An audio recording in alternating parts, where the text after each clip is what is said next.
agradecimiento al Pucará Alto por permitirme estar aquí junto a ellos celebrando este Inti Raymi 2022. Y muchas gracias. ¡Cuyayay Mashikuna! ¡Cuyayay Pucará Alto! ¡Cuyayay Pucará Abajo!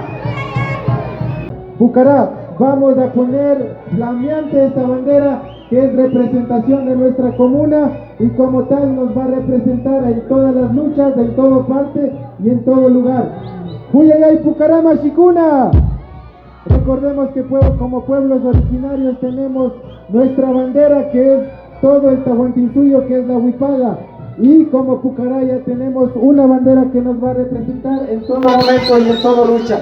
Muchas gracias al sector alto y vamos a dejar esta bandera flameante en la parte de la tarima. Muchas gracias, Mashikuna de Pucará Alto.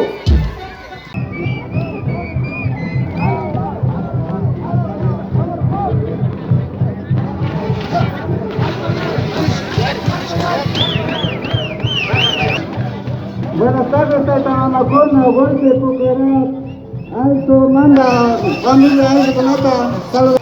Pucará, Grupo Nicapán, Toncino Morales, Chaita, Agrovisista, Capani, Morales, Kai Grupo, Netigra Grini, Nagri Neme, Nagati, Tucurín, Kai Bucamancha, Pusapascani. Bien, también está con nosotros el grupo Runañán, desde la Esperanza de San Roque. Como no, pues bienvenidos.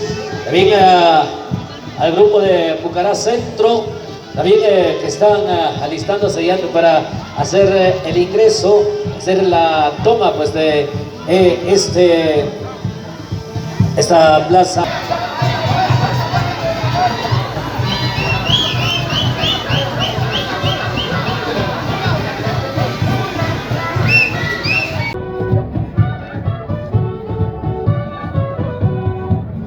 Adiós.